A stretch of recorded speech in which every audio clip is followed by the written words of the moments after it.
the most bitter rivalry in the Premier League. United versus Arsenal, Keane versus Viera, Sir Alex versus Wenger. The two most dominant teams in the history of the league squared off against one another in a late summer clash at the beginning of the season. For one team though, this would be anything but a stroll in the sunshine.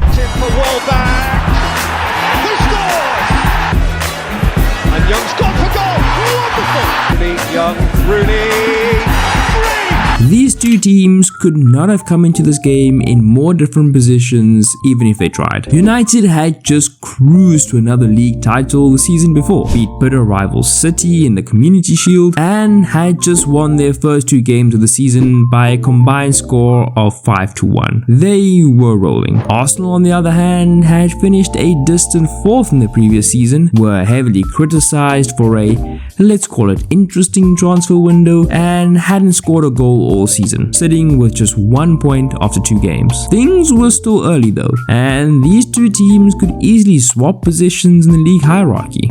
United's lineup was good, but was far from their classic dominant teams of the past. The centre-back pairing of Johnny Evans and Phil Jones in his debut season at United was solid enough to keep a now fit Rio Ferdinand out of the starting lineup. The midfield pairing of Anderson and Tom Cleverley impressed me, but there were no Scholes and Carrick. The attack of Young, Nani, Rooney, and a young and promising Danny Welbeck was exciting, but then again they were playing Chris Smalling at right back, and he wasn't an inverted right back like we see nowadays. No, he was a good old-fashioned overlapping fullback who it felt like spent more time in the Arsenal box than he did in his own. However, if you found United's team a bit underwhelming, you'd be far from impressed with Arsenal's. 3 of their starting 11 from their previous game were out with suspensions, plus 8 of their regular squad members without with injuries, including Jack Wilshere, which was a bit of a surprise to me. Arsenal's bench was nothing more than a bunch of academy kids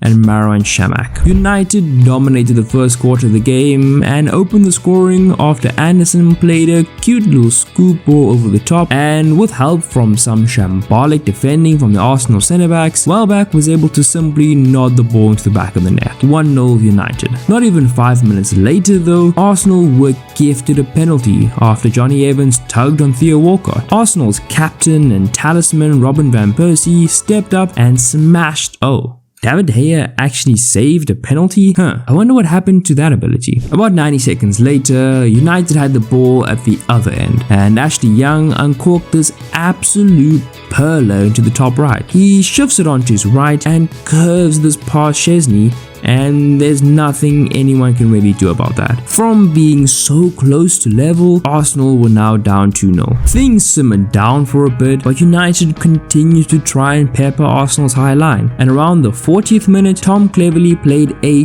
delightful long ball over the top for Young to run onto before he was fouled by 19-year-old Carl Jenkinson. The result was a free kick just outside the box, and there was only one man who was ever going to take this. I like to call this one the Wayne Rooney click click boom free kick. United were 3-0 up and were loving life. Theo Walcott did manage to pull a goal back just before half time, and David De Gea's shaky start to his United career continued as he let this one go straight through his legs. Both teams knocked on the door early in the second half, but neither was able to add to their goal tally. United were once again granted a free kick outside the penalty area around the hour mark, and you could bet your bottom dollar who was going to step out to take it. And as Anthony Joshua once said, man, the first time was so nice, I had to do it twice. 2 minutes later, the ball was again at Rooney's feet, and this time he played a sumptuous ball into Nani, who applied this ridiculousness to consign Arsenal to a woeful day at the office. Within 2 minutes of coming on, Ji-Sung Park, who had only scored 2 goals that season, slotted in United's 6th. Yeah, everyone was getting in on the act. More was yet to come though. There was still time for Robin van Persie to make up for his missed penalty and show United fans what they could expect from him in a United shirt in the future. Arsenal's criminally high line was once again exposed when Chicharito was sent through on goal